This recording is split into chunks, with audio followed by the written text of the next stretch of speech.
Et plus encore, le magazine de la finance et de la gestion de patrimoine en direct sur H24, mais aussi désormais sur LinkedIn. Alors, vous le savez, d'habitude, on a rendez-vous tous les premiers mardis du mois. Aujourd'hui, on est certes mardi, mais ce n'est pas le premier mardi du mois.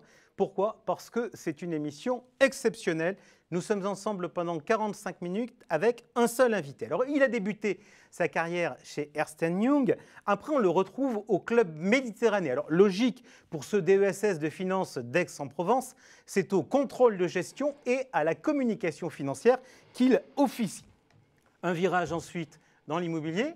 Et puis, on le retrouve en 2012 chez Primonial. En 2014, il prend la direction générale de Primonial. Puis, en 2017, la présidence.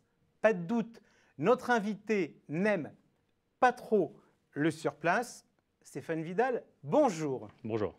Merci donc d'être avec nous pendant 45 minutes pour parler de Primonial, pour parler de 2020, de 2021, de vos projets, pour répondre à nos questions.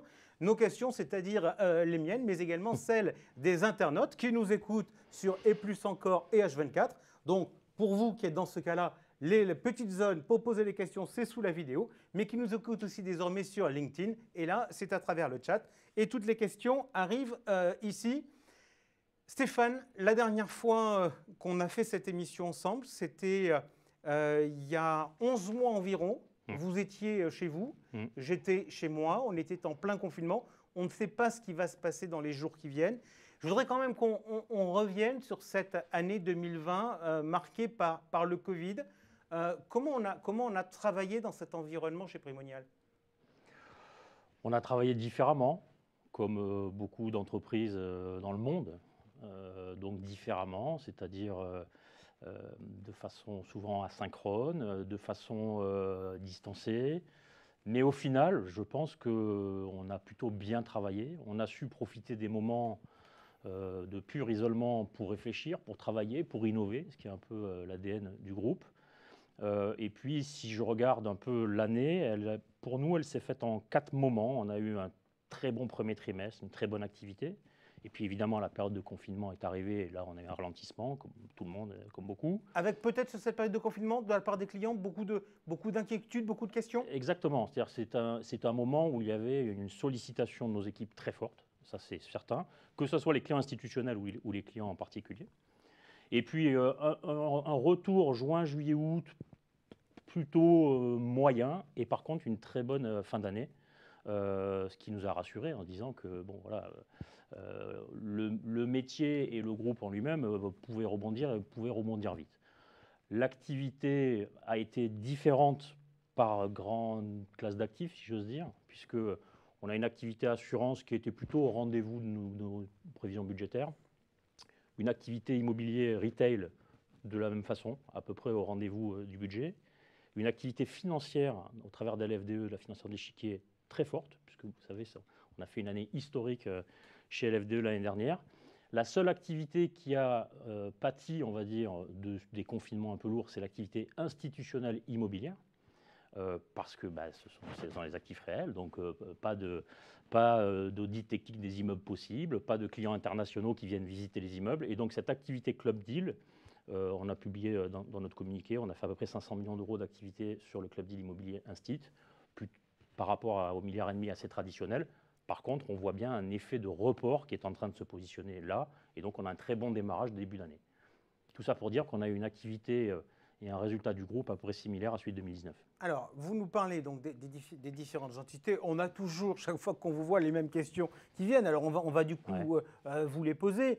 Est-ce que vous vous définissez comme un producteur ou un distributeur? Puisque là, vous venez de nous parler d'assurance, vous n'êtes pas producteur, puisque à ma connaissance, vous n'êtes pas assureur. Mais en revanche, en termes d'immobilier et en termes d'asset management, vous êtes producteur. Donc, qu'est-ce que vous êtes aujourd'hui? Les deux, mon capitaine. Les deux, nous sommes des distributeurs à la base. Le métier de base de Primonial à l'époque, c'est le conseil, la distribution. Vous dites on n'est pas fabricant d'assurance évidemment, puisqu'on n'est pas assureur et on ne veut pas l'être. Par contre, on est designer, c'est-à-dire qu'on va fabriquer avec nos partenaires assureur, le bon produit, le bon fonds qui va bien, les bonnes options, etc. Donc c'est le métier de base de Primonial, la marque Primonial distributeur. Et puis à côté de ça, vous savez, depuis des années, on avait fabriqué avec la partie immobilière où, par croissance externe, on fait augmenter très fortement les encours sur la partie financière. Donc on est, oui, un distributeur, fabricant, confectionneur. 50 milliards d'euros d'encours. Ouais. 28 sur la partie immobilière. L'équilibre parfait, c'est quoi? Il y a l'objectif de faire une sorte de... Parce qu'on rappelle l'histoire, vous aviez plusieurs sociétés de gestion. Ouais. À un moment, vous avez fait une grosse opération de croissance externe avec le rachat de LFDE. Ouais. Donc 28 pour l'immobilier sur un total de 50. Il y a quelque part une sorte d'équilibre qui est visé entre la partie financière et la partie immobilière qui n'ont pas les mêmes caractéristiques financières pour une entreprise? Oui, on ne cherche pas à dire il faut que ça soit 50-50, parce que c'est un petit peu le calcul de tête que vous venez de faire. Ce n'est pas un objectif en soi. Quand on a acheté la financière de l'Échiquier il y a 2 ans, puis 1 an, on est monté à 100%, le but était de rééquilibrer les encours. Donc là, il y avait une vraie volonté. Aujourd'hui, on sait qu'il y a des années qui sont plus immobilières que financières, et inversement. L'année dernière, par exemple, c'est une bonne illustration, ça a été une année très financière, on en est ravis. Ça continue, donc tant mieux. Mais bon, on ne se fixe pas d'objectif comme ça au pourcentage près. L'équilibre, ça veut tout dire. Ok, mais la logique, c'est quand même une diversification. D'un Bien point de sûr. vue économique, finalement, ce qui est recommandé d'un point de vue patrimonial pour un client, c'est recommandé pour une C'est entreprise. exactement ce que j'allais vous dire. La stratégie, vous la faites par rapport aux besoins client. Si un client, on lui dit tous les jours qu'il doit diversifier, j'aurais un peu de mal à ne pas diversifier. Donc vous avez raison, c'est le client qui dicte la stratégie du groupe Primonial. Allez, question d'internaute. Primonial, c'est du B2B, du B2C ou de l'institutionnel? Vraie question autour de cette question d'institutionnel. Ouais. L'histoire, c'est la clientèle des particuliers.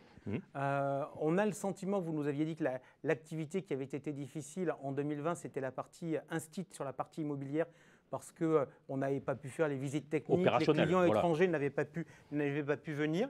Est-ce que vous avez des velléités d'avoir une sorte d'équilibre entre le retail et l'instit? Alors ça, oui. Vous voyez, là, je vous réponds plus directement que sur la question d'avant. Oui, c'est vrai qu'on aime bien l'équilibre retail-instit, pour une raison très simple, c'est que l'institutionnel permet de valider la création de produits commercialement avec de gros tickets qui permettent de donner de l'ampleur à des fonds. Et la clientèle retail a l'avantage d'avoir une dispersion du passif qui est forte et donc d'avoir une régulation, on va dire, de nos clients au sens large bien équilibrée. Donc oui, sur cette question-là, on aime bien ce mix retail institutionnel. D'ailleurs, les clients retail adorent que les instituts achètent les mêmes produits qu'eux. Et les clients institutionnels aiment bien que le retail achète parce qu'on met beaucoup notre marque en avant quand on fait ça, et donc ça les rassure. Donc ce mix-là, oui, on veut le tenir. Alors, 2020, c'est la crise du Covid. Juste avant cette crise, vous aviez annoncé, c'était en décembre 2019, si ma mémoire est bonne, une évolution du tour de table et du capital de Primonial. Alors, qui aujourd'hui est au capital de Primonial? Alors, on a un bloc majoritaire qui est un bloc détenu par 2 fonds d'investissement qui sont Bridgepoint et Latour. Et Latour lui-même est à côté de lui des co-investisseurs. Ce sont des LPs qui sont dans le fonds Latour, mais qui ont voulu s'exposer encore plus sur le groupe Primonial, donc qu'il a mis à côté de lui. Donc ils ont chacun en gros 34% du capital du groupe. Sogecap a à peu près 18% du groupe et le management et les salariés le solde. Bien, dans le communiqué de presse, lorsque vous aviez annoncé ce nouveau tour de table, vous nous aviez dit que le fait d'accueillir à notre capital Société Générale Assurance et des acteurs internationaux de premier plan nous permettra de mettre en œuvre des synergies industrielles afin de poursuivre le développement de nouvelles expertises. Alors, on va regarder ce qui s'est fait ou pas fait, on va voir en fonction de ce qui s'est passé. On commence par le franchise, c'est-à-dire Société Générale Assurance, qui porte donc sa participation dans son fonds en euros. Il y a eu des synergies qui ont été mises en œuvre? Oui, mais enfin, Sogecap est venu à notre capital par hasard, si j'ose dire. C'est-à-dire qu'avec Sogecap, on travaille en proximité depuis 4-5 ans. Je crois qu'ils apprécient le boulot qu'ils font avec nos équipes et inversement. Et donc, c'est quand on a discuté d'un éventuel remaniement du capital qu'ils ont décidé de venir. C'est la meilleure façon de rentrer au capital d'une boîte, c'est de se dire je la valide avant opérationnellement, stratégiquement, et après je rentre au capital.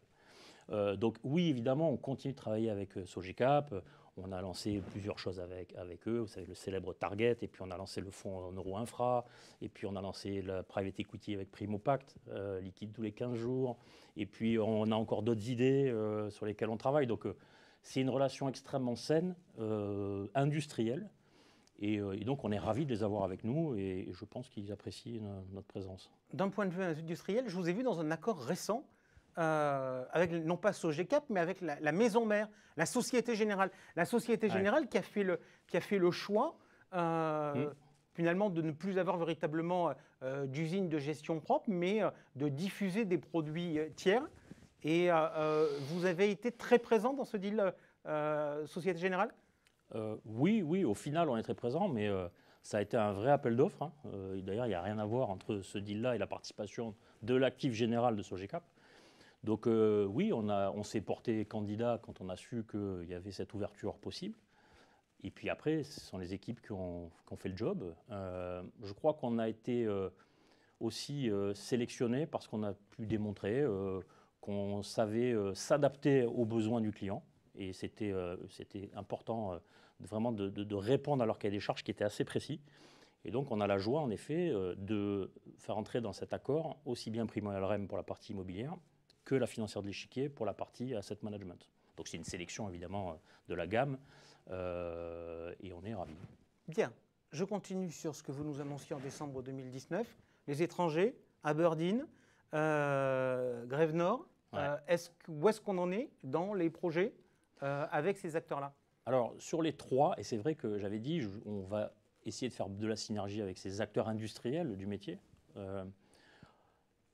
Les deux avec qui on avait le plus, avant Covid, de discussions, c'était Aberdeen et LGT. Voilà. Il s'avère que Covid est passé par là et qu'on a d'un commun accord décidé de se concentrer sur ce qui était principal pour nous, notre core business, nos clients, la relation de nos clients et l'innovation interne, plutôt que de mettre en place des partenariats. Donc là, les discussions sont en train de reprendre.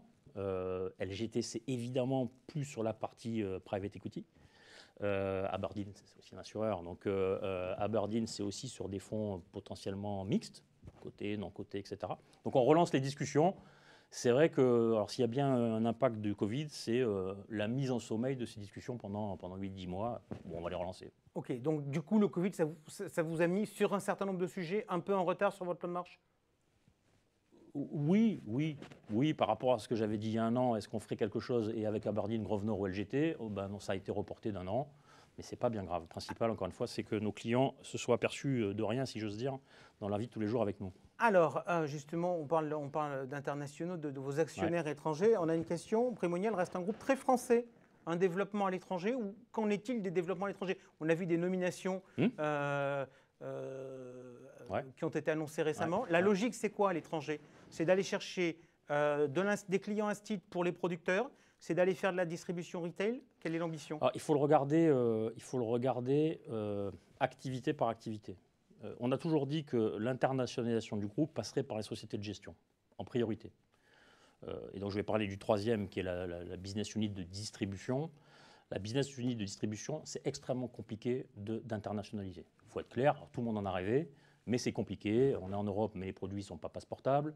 Donc quelle valeur ajoutée vous amenez quand vous allez en Italie ou en Allemagne ou en Espagne pour amener quelque chose que vous ne pouvez pas mettre en œuvre? Donc on a toujours dit, de toute façon, alors, et ça pourra passer par une croissance externe en pays, mais une croissance externe qui vit déjà, qui tourne déjà, et on amènera une compétence supplémentaire. Mais partir de zéro, ça n'a pas de sens. Et donc, c'est pour ça qu'on a dit on commencera par les sociétés de gestion et par la gestion d'actifs. Donc, sur la partie immobilière, en effet, on est présent, on a des actifs dans 8 pays en Europe. Aujourd'hui, ce sont des actifs, des immeubles, pour faire simple. Mais on a aussi des sociétés en Europe, puisqu'on a racheté en 2017 Aviarent, qui est une société d'asset management immobilier allemande avec une compétence locale, des expertises, des clients locaux, etc. Puisque l'immobilier est vraiment un business local, on ne peut pas le faire de Paris pour l'Allemagne ou l'Espagne ou l'Italie.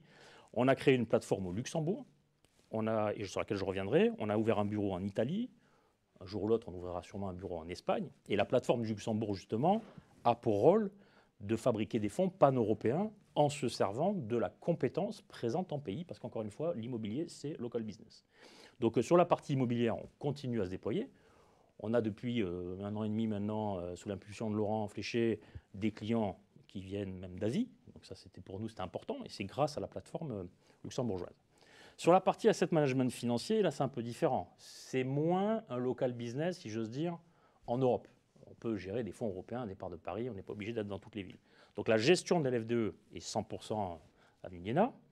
Par contre, on ouvre des représentations commerciales dans les pays. Et là, on a eu pas mal de recrutements en Italie, en Espagne, en Suisse, etc., pour venir compléter le dispositif commercial de l'FDE. Maintenant, si dans notre recherche d'élargissement de nos classes d'actifs, on trouve un jour une société de gestion donc qui gère en Suisse ou en Italie ou wherever, parce que ça amène une complémentarité à l'FDE, on ne sera évidemment pas fermé à se positionner dessus. Ok, alors on vient de parler donc de cette année 2020, Ouais. On vient de parler donc de l'impact de cette crise du Covid sur les projets qui existaient dans le cadre de la restructuration du capital. On va continuer notre échange un peu pour voir. On s'était dit au début ça va durer quelques mois. Là maintenant on est peut-être en train de se dire que ça va dépasser les quelques mois, ça a dépassé l'année, ça pourrait même peut-être durer quelques années. Donc je voudrais qu'on essaie de voir un peu les changements éventuellement structurants que ça peut avoir pour l'industrie financière ensemble. Déjà, première question. Je vais vous dire, je ne sais pas trop avec quelle casquette je la porte, mais je ne sais pas si c'est une casquette d'épargnant, de distributeur. Il y a un produit qui marche très bien, qui a bien résisté l'an dernier, c'est la SCPI, donc le produit retail, immobilier, qui affiche de bonnes performances nettement au-dessus de ce qu'on peut trouver sur d'autres placements à risque faible. On entend tous, cette crise, ça va changer les pratiques. Question du télétravail, question du nombre de mètres carrés, question économique. Vous êtes très engagé sur ce marché-là. Donc, ce n'est pas à Grégory Frappé que je vais poser la question, c'est à Stéphane Vidal, le patron du groupe. Vous, en tant que patron de groupe d'une entreprise qui fonctionne, votre réflexion immobilière, c'est quoi? Parce que vous nous avez dit que les gens avaient travaillé de manière un peu asynchrone chez eux, etc. Vous, demain, votre demande de mètres carrés, elle va se comporter comment?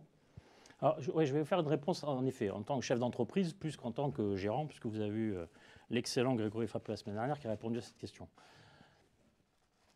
Nous, on remarque depuis quelques années, petites années, le fait que l'aménagement de nos bureaux a évolué.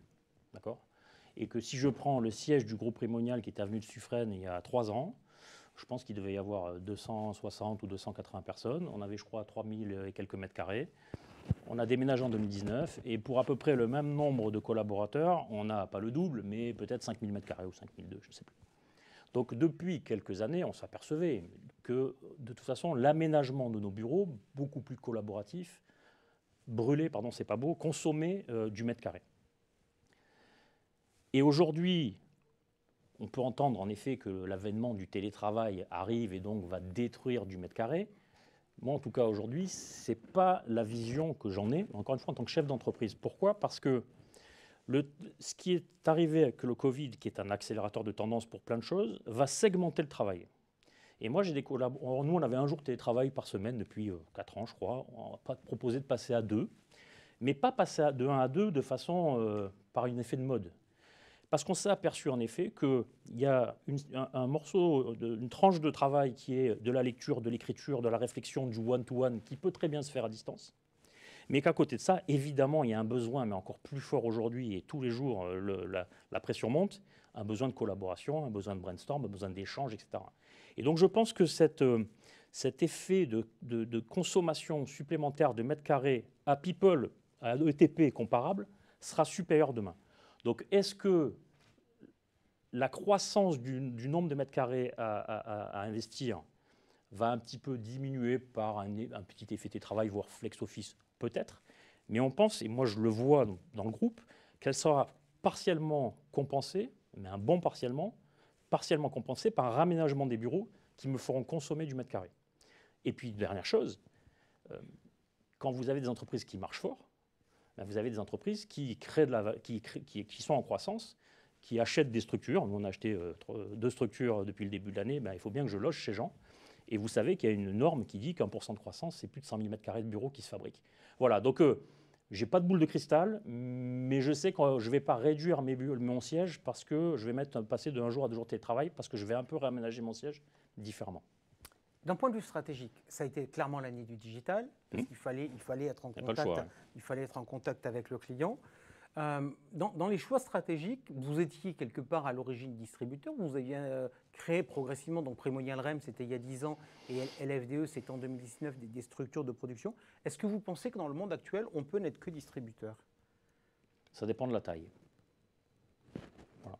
Ça dépend de la taille. Je ne vois plus un petit distributeur tout seul. C'est plus possible, très clairement. C'est quoi? C'est l'effet des coûts? Bien sûr, bien sûr, bien sûr. Aujourd'hui, le coût réglementaire et le coût de digitalisation sont de plus en plus importants.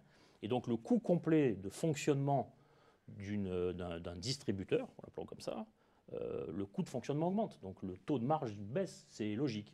Donc c'est pour ça que le mot de consolidation du secteur dans la distribution apparaît depuis quelques mois et s'intensifie. C'est parce qu'il va falloir compenser ces coûts induits et mieux amortir les coûts de développement. Voilà. Question de CGP. Vous parlez peu de Primonial gestion privée. Cette activité est pourtant très concurrente des CGP. Quels sont ces chiffres objectifs? Où en est-elle en développement? Alors bon, j'ai la question depuis à peu près 8 ans que je suis dans ce groupe chaque année, donc je vais répondre. Concurrent, oui, sur le papier. Est-ce que j'ai des clients en direct qui passent et qui ont droit, accès à l'offre du groupe Primonial? La réponse est oui. Donc c'est factuel, c'est du français. Est-ce que c'est un enjeu pour les CGPI ou une crainte ou quelque chose à voir? Pas du tout. Aujourd'hui, l'activité indépendante dans laquelle nous sommes, c'est 7% des encours en France. D'accord ? Donc je crois qu'on a d'autres concurrents à aller chercher que les gens qui travaillent dans l'indépendance. Donc moi je pense qu'il faut avoir des grandes marques. Dans tout secteur d'activité, il faut des grandes marques. Il faut des marques qui montrent la voie, des marques qui innovent, parce que tout ça, c'est très bon pour l'ensemble de l'écosystème. Donc si cette personne veut quelques chiffres, PGP c'est en gros 400 millions de collectes par an, d'accord, entre 350, 400, ça dépend des années. On a 150 personnes, je ne veux pas monter à 600. Donc voilà, c'est une strate. Pour nous, c'est important parce que c'est le seul canal de distribution où on parle au client final. Et quand on parle au client final, on innove, mais ce qu'il y a de bien, c'est qu'on le met au service de l'ensemble de nos réseaux de distribution derrière. C'est comme cet écran de télé qui est derrière moi, il est vendu par la marque dans une boutique, par Internet, il est vendu par des distributeurs. Primonial, sur cet aspect-là, ressemble beaucoup à ce qui se passe dans d'autres secteurs d'activité. Et vous le savez, vous me connaissez, j'en suis très fier. Alors, vous avez parlé il y a quelques instants à propos des mètres carrés nécessaires des opérations de croissance qui avaient été faites, qui ont été faites en début d'année 2021. Il y en a 2, c'est Net Investissement et l'Union Générale des Placements. Donc, on va les regarder. Mais globalement, donc, il y avait eu la gigantesque opération, la financière de l'échiquier, qui était une très grosse opération. Vous avez moins entendu sur des opérations de croissance externe. Quelle est aujourd'hui votre... on sait que la maison a une culture de croissance organique, mais quelle est la stratégie aujourd'hui en matière de croissance externe? Alors, sur la distribution, encore une fois, je raisonne par activité, parce que c'est de plus en plus compliqué de parler borne du groupe. Parce qu'on est un groupe qui est grand, qui est large, et donc ça fait des généralités. Alors on va finir par les distributions. J'aime pas les généralités. Si je commence par le reste, sur l'immobilier. Sur l'immobilier, on a fait une croissance externe en fin 2017 qui s'appelle Aviarend, qui est en Allemagne, qui gère près de 2 milliards aujourd'hui, qui est une très belle structure. On a un nouveau patron, vous avez vu dans les annonces, Jürgen, qui nous rejoint, qui va être numéro 2 de l'immobilier européen avec Laurent, et qui va aussi pas mal travailler justement sur cette structure pour créer des liens et nourrir notre plateforme européenne au Luxembourg. On a fait cette acquisition-là. Par la taille de nos activités immobilières aujourd'hui, ce n'est pas évident de faire de la croissance externe sur l'immobilier. Voilà. Et notre croissance organique, on ne peut pas dire qu'elle a été lente, 0 en 2011, 28 milliards en 2021. Bon. Sur la partie asset management, je suis votre schéma.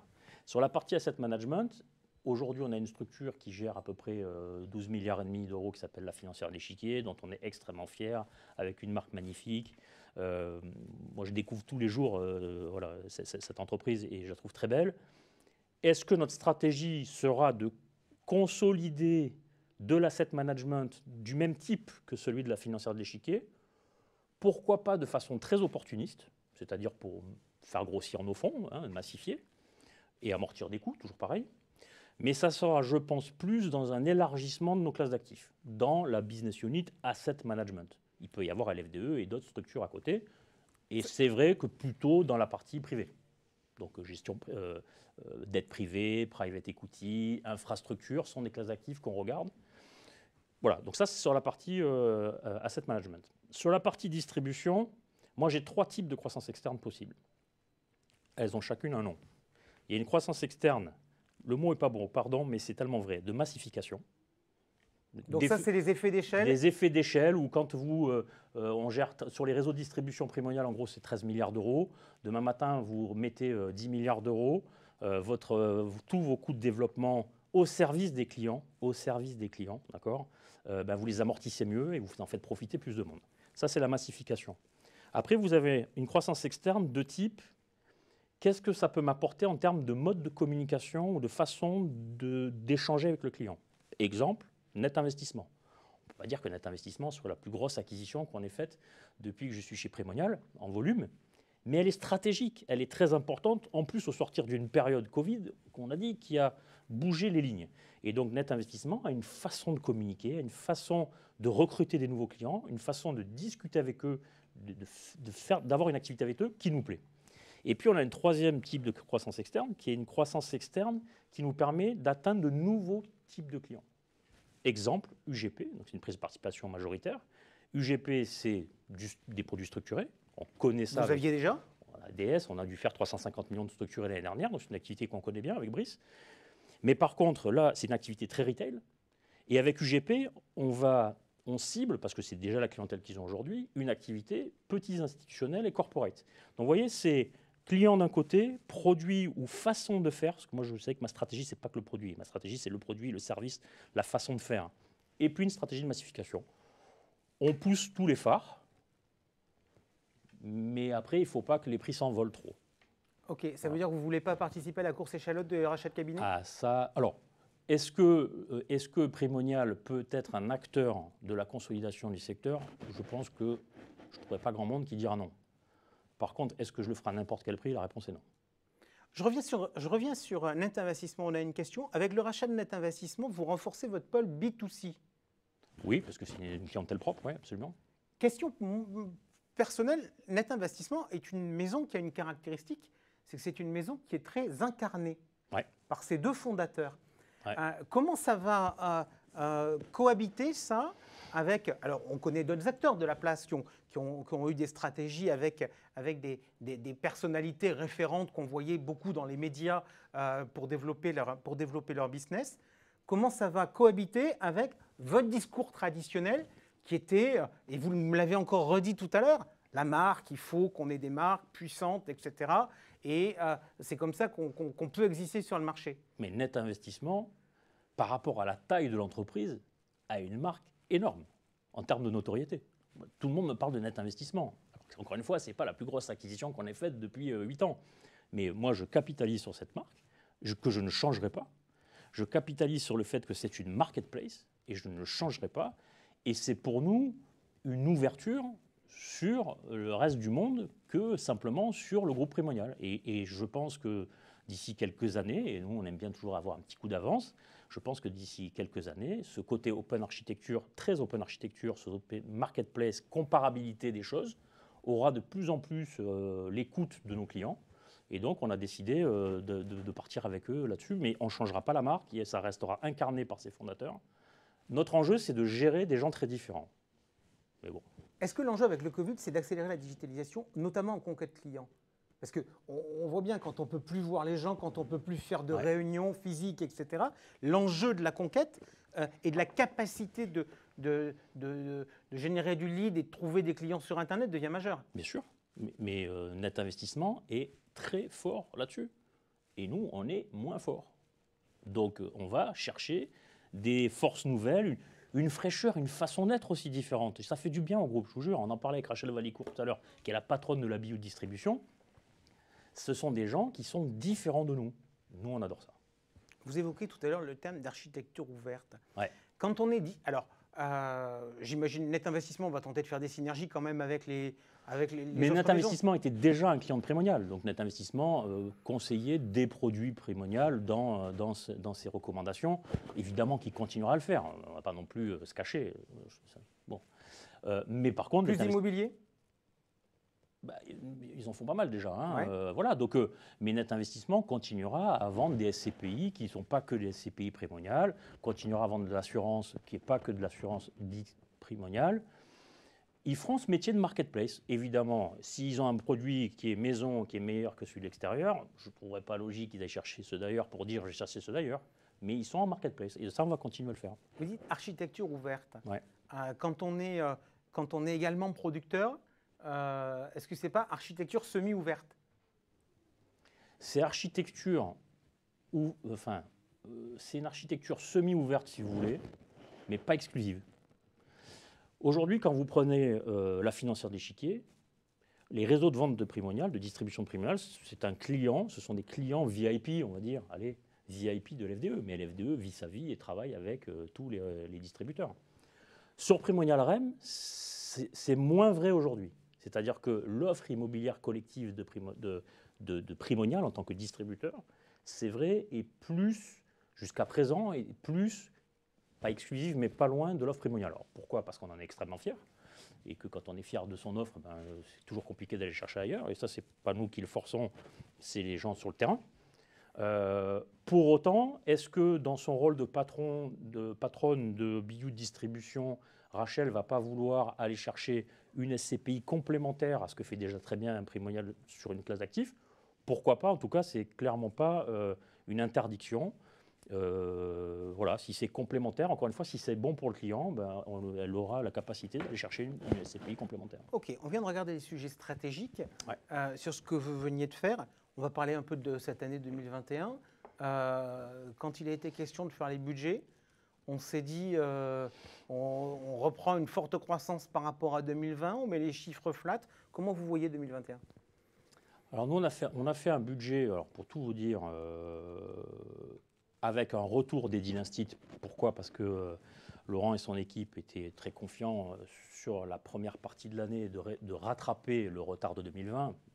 Il y a des signaux qui lui disent, et puis des engagements de clients institutionnels. Donc on a fait un vrai rattrapage de la partie instit immobilière, Club Deal. On est resté sur des niveaux SCPI, SCI à peu près équivalents à ceux de l'année dernière. Un petit peu plus, une petite progression quand même, parce qu'on a quand même 3 mois. L'année dernière, on n'est pas sorti de la maison quasiment. Donc c'est plus un effet prorata temporis qu'autre chose, parce qu'il faut quand même vous dire qu'on fait quand même 25% du marché sur les SCPI et qu'au bout d'un moment, ça ne sert à rien d'aller se mettre des objectifs qui sont inatteignables. Donc voilà. Sur la partie assurance, pareil, c'est presque plus du prorata temporis. On n'a pas voulu pousser les budgets parce qu'on est quand même encore dans une année un peu bizarre. Et je crois qu'on a bien fait de le faire. Le modèle économique joue son plein. Et voilà. Et sur LFDE, on a mis, pour tout vous dire, un budget un peu inférieur à la collecte qu'on a fait l'année dernière, qui était la collecte historique, plus par prudence, mais je suis assez persuadé qu'on fera bien. Est-ce que vous êtes inquiet justement parce que LFDE avait fait beaucoup bouger son modèle, puisque LFDE était très value et produits diversifiés, et LFDE c'était largement diversifié sur des thématiques de croissance qui ont très bien performé l'an dernier, qui peuvent être en difficulté en ce début d'année. Est-ce qu'il y a une inquiétude ou est-ce que vous vous dites finalement, à la rigueur, les clients vont pouvoir passer de la croissance à la value, ça restera dans la maison? Je vais parler, mais pas sous le contrôle d'Olivier de Béranger et de Bettina. Moi, ça me va presque bien. Parce que sky is not the limit. Et qu'on ait une sorte de rebalancement des grandes catégories de gestion me va plutôt bien. Alors, c'est vrai que quand on prend des produits comme IA ou comme Next... Donc, IA, c'est intelligence artificielle, Next Leader, etc., qui ont fait entre 70 et 100% l'année dernière, que cette rotation cyclique fasse que des investisseurs sortent pour aller dans la value qui était tellement saccagée l'année dernière, ça ne paraît pas illogique. Mais quand on a fait plus 100%, même si on fait moins 20 sur 4 mois, ce n'est pas très grave. Donc je pense que ça donne une respiration, au contraire, à ces classes d'actifs-là. Et c'est presque, on assiste presque à une situation technique. Parce que l'intelligence artificielle, ce n'est pas le sortie de Covid ou la remontée des bancaires qui va empêcher cette tendance forte qui va durer des années. Donc c'est une phase de respiration. Sur certains de nos produits, type Agenor, Major, on a des poches de ce qu'on appelle opération spéciale qu'Olivier et ses équipes utilisent pour justement essayer de bénéficier de cette rotation cyclique, mais on n'est pas inquiet, quoi. Bien. Il y a 200 milliards ou 165 milliards, etc., d'épargne des ménages que tout le monde regarde avec un œil attendri en se disant est-ce que vous pensez que l'industrie et des acteurs comme vous peuvent la capter? Ou est-ce que vous pensez que finalement c'est de l'épargne qui est gelée, qui finira dans la transmission, dans de la consommation ou dans du matelas de sécurité? Qu'est-ce que vous pensez de cet argent? Matelas de sécurité, c'est sûr. Parce que ce qu'on vient de vivre, personne ne l'imaginait il y a un an ou un an et demi. Et qu'il y a cette petite sensibilité supplémentaire qui est apparue. Et donc je pense qu'il y aura un matelas de sécurité un peu supérieur. Après, moi je rêve, mais là j'enlève ma casquette de groupe prémonial, je rêve que les gens reconsomment, je rêve que les gens ressortent, puissent vivre, parce qu'on a quand même tous pris un coup au moral, et donc ça serait une très bonne chose. Vous rêvez vous aussi de ressortir au restaurant? Je vous jure, ça serait bien. Par contre, est-ce qu'il en restera beaucoup qu'il faudra, et il faudra conseiller à nos clients de la placer, évidemment de ne pas la garder sur les comptes bancaires ou les livrets, des choses comme ça, évidemment. Et ça passera encore une fois de plus par de la pédagogie, pour expliquer à nos clients que d'avoir trop d'argent sur des choses qui ne rapportent rien, voire qui coûtent, n'est pas une bonne chose. Et donc, on aura évidemment, je pense, que le secteur bénéficiera, profitera de cette manne. Je souris parce que visiblement, vous avez des clients qui disent on rêve aussi de reprendre les événements prémoniales. Allez, oui. il nous reste quoi? Il nous reste une petite dizaine de minutes. Je voudrais qu'on parle un peu produit. Sur ce que vous avez toujours été innovant, vous aimez faire un certain nombre de choses. Alors, l'un de vos grands dadas, c'était le non-coté, en disant il faut réconcilier les Français avec l'économie réelle, etc. Premier bilan de Primopact, est-ce que c'est facile à faire ou est-ce que finalement les Français ils sont assez basiques, ce qu'ils veulent c'est que ça crache vite et le reste ne les intéresse pas trop? Est-ce que c'est facile? Non, c'est pas facile. C'est pas facile parce que c'est une classe d'actifs qui est très connue par les grands institutionnels, les family office. C'est pas une classe d'actifs qui est aujourd'hui suffisamment démocratisée. Nous, quand on a lancé Primopact l'année dernière, c'était accessible des 5 000 €. On ne peut pas dire qu'on ne démocratise pas une qualité institutionnelle avec du Bridgeport, du Warburg, du Ardian, etc. Donc on a fait le job. Est-ce que c'est simple? La réponse est non. Est-ce qu'on va bénéficier, puisque là on relance Primopact à la fin du mois? Même version? Oui, la même version. Ok, donc voilà. Le produit sera identique? Le produit sera identique. La différence, c'est qu'on aura vraiment des choses à raconter, parce que les investissements ont eu lieu par rapport au tout début, où c'est vrai que vous vendez la prospective.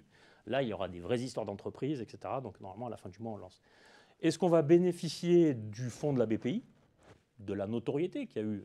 Là, il y avait quand même une campagne de pub qui était magique. J'aurais aimé la voir, hein, Macron, le maire, etc. J'espère qu'on va bénéficier, le secteur entier, pas que nous, de cette campagne médiatique qu'il y a eu autour du non-coté, parce que c'est une vraie classe d'actifs. Et encore une fois, ce n'est pas l'alpha et l'oméga. Nous, on est pour la diversification, mais d'avoir dans son portefeuille, comme aux États-Unis d'ailleurs, plus que même pas 5% en moyenne de nos encours pour un portefeuille client, c'est une bonne chose. Donc on va continuer à pousser Primopact. Donc on relance Primopact et on fera la V2 l'année prochaine parce qu'on va taper, parce que c'est une bonne classe d'actifs. Ok, assurance vie, vous avez été souvent innovant, c'est Rémi Pierre, on se rappelle, avec Suravenir, après Target avec Oradea, et puis l'an dernier un fonds infrastructure. Dans tout ce que vous faites, je constate qu'il y a un point similaire quand je regarde vos contrats, il y a toujours une garantie en capital à 100.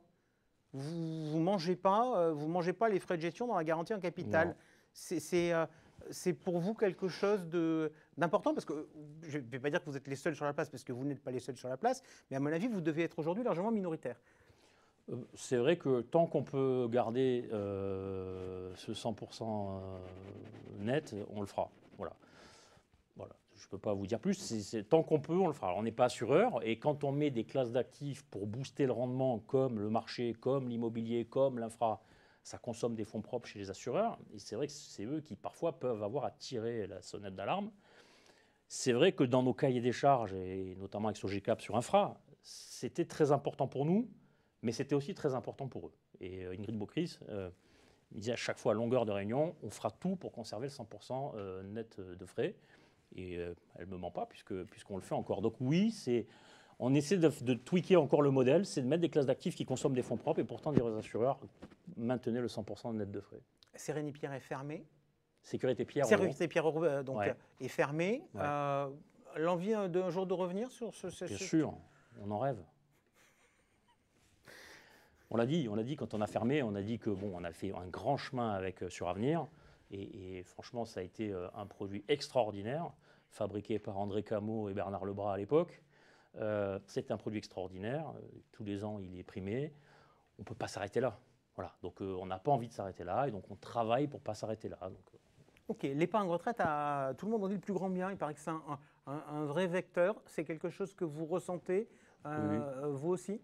Oui. Alors, moi j'étais dès le départ moins fou dans les prévisions que parfois ce qu'on peut entendre, les 300 milliards, etc. J'ai eu l'occasion de le dire. Encore une fois, c'est un bon produit le PER. C'est un produit qui est organisé pour des gens qui veulent se laisser faire, si j'ose dire, c'est-à-dire donner en délégation et qu'on s'occupe de leur gestion, les protéger au fur et à mesure du temps. Donc voilà, tout ça est très bien. L'avantage fiscal est un avantage fiscal certain, s'il est bien utilisé. Mais c'est vrai que ça concerne plus les gros patrimoines que les petits. Donc voilà, est-ce que ça remplacera l'assurance vie? Moi, clairement, c'est non. Est-ce que ça viendra écrêter chaque année le défiscalisable? La réponse est oui. Est-ce que ça prendra de l'ampleur? La réponse est oui, mais on sera très très loin des 300 milliards. Est-ce que vous voyez aussi une remontée en puissance du compte titre et du PEA? Bien sûr, oui. Depuis la flat tax, le compte titre a une sorte de facilité, même dans le référencement. Et nous, on fait beaucoup de compte titres sur des structurés, parce que c'est beaucoup plus facile de référencer des structurés dans le compte titre. Donc oui, bien sûr. Et le PEA est un magnifique outil. Donc bien sûr que ça... Et nous, avec LFDE, puisque maintenant, le PEA, c'est LFDE qui les gère, évidemment qu'il y a une remontée de l'appétence pour les clients finaux. Alors en écoutant les équipes du groupe, que ce soit à l'FDE ou que ce soit chez Prem, il y a un mot qui revient de plus en plus, c'est ISR. Ouais. Vous pensez que l'ISR, c'est un vrai moteur pour qui? Les instituts ou le retail? Ou les deux? Les deux. De toute façon, ce sont les mêmes fonds, donc c'est les mêmes produits. Donc non, les deux, mais moi, j'ai des spécialistes, notamment chez LFDE ou chez Prem, des spécialistes de ce domaine-là.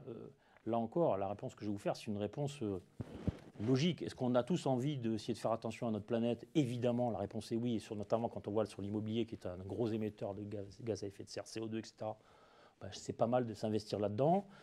Pareil sur la partie, évidemment, la financière. Moi, je parle aussi souvent de gouvernance. Est-ce que la gouvernance doit être une bonne gouvernance paritaire? Voilà, donc ça va dans le bon sens quand même. Donc réjouissons-nous d'aller dans le bon sens sur ce genre de thématique. Je préfère ça que le sens inverse. Donc, et puis de toute façon, nos clients institutionnels ne veulent plus que de l'ISR. D'accord ?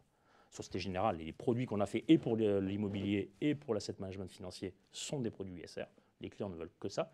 Et les clients, notamment les nouvelles générations en retail, ne veulent que ça aussi. Et c'est très bien, tant mieux.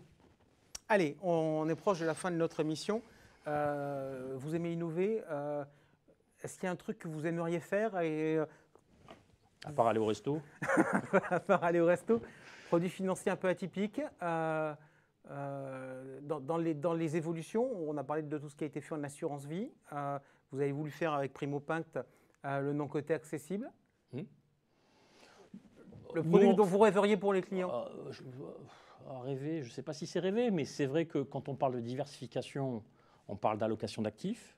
Si on était capable plus facilement, et on n'est pas aidé par la réglementation, si on était capable plus facilement de mixer dans un même produit, dans un même support, ce qu'on appelle le 4 quarts, c'est-à-dire de l'immobilier, du private, dette, private equity, infra, etc., pour qu'on ait une allocation au sein d'un même fonds, je trouve que ça serait bien. C'est très compliqué, notamment si on veut les voir au niveau européen, c'est extrêmement compliqué. Donc ça, c'est peut-être pas un rêve, mais en tout cas, j'aimerais bien qu'on arrive à le faire un jour ou l'autre. Voilà, et puis après, si j'avais un vrai rêve, c'est d'avoir une relation client aussi fluide que dans beaucoup de secteurs d'activité autour de nous. Parce que même s'il y a beaucoup d'efforts qui sont faits, beaucoup d'investissements qui sont faits par l'ensemble du secteur, on a encore beaucoup de travail à faire, mais ça coûte beaucoup d'argent, d'où on revient sur le sujet de la consolidation. Question, comment voyez-vous le groupe dans 3 ans? Question d'internaute.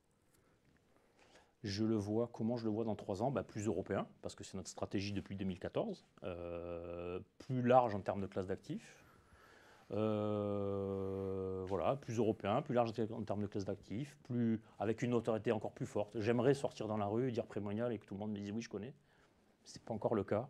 Donc, vous savez, moi qui adore la marque et la force de la marque, voilà, c'est quelque chose qui me plairait. Ok. Est-ce que vous pourriez être amené, on voit ces 200 milliards qu'on a du mal à atteindre, on sent bien que c'est difficile de vendre des produits financiers. Est-ce que vous pourriez un jour être amené à vendre autre chose? Alors, est-ce que je veux dire, en périmètre comparable, non, parce qu'au bout d'un moment, on ne peut pas tout faire. Hein. Voilà, c'est l'homme orchestre, on ne fait plus rien de bien. Est-ce qu'un jour, notamment dans cette biodistribution, on peut être capable d'aller investir dans des activités connexes à nos activités, c'est-à-dire activités un peu de chiffres, on ne fera pas du téléphone portable, mais connexes à nos activités financières, activités de chiffres, très synergiques en termes de clients, pourquoi pas? Ok. Dernière, je crois qu'on est en train de déborder, donc on va changer complètement de sujet pour parler voile. En 2 mots, Jean Le Cam a lancé une polémique à l'arrivée du Vendée Globe pour ou contre les foils. Ouais. Oui, c'est.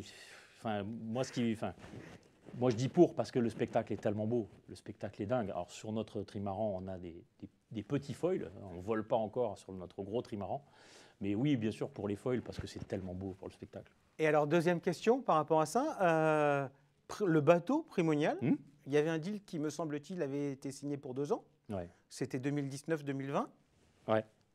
On a reconduit pour 2 ans encore, 2021-2022, puisque cette année on refera la Jacques Vabre en novembre, qui fera Le Havre, la Martinique, et puis on fera la Route du Rhum en 2022. Et voilà, on est ravis. Et là, ce matin, il y a eu une conférence de presse. Là, notre classe s'appelle l'Ocean 50 maintenant. On est 6 trimarans semi-volants. Et voilà, on est très content de participer à cette aventure qui est très fédératrice dans le groupe, mais même en dehors du groupe, qui plaît à beaucoup de gens. 2 ans plus 2 ans, ça va finir par être un investissement de long terme. On verra. Merci beaucoup Stéphane Vidal d'avoir été des nôtres. Merci à vous pour vos questions. Et puis donc, on se retrouve comme à l'accoutumée le premier mardi du mois pour l'émission traditionnelle. Salut.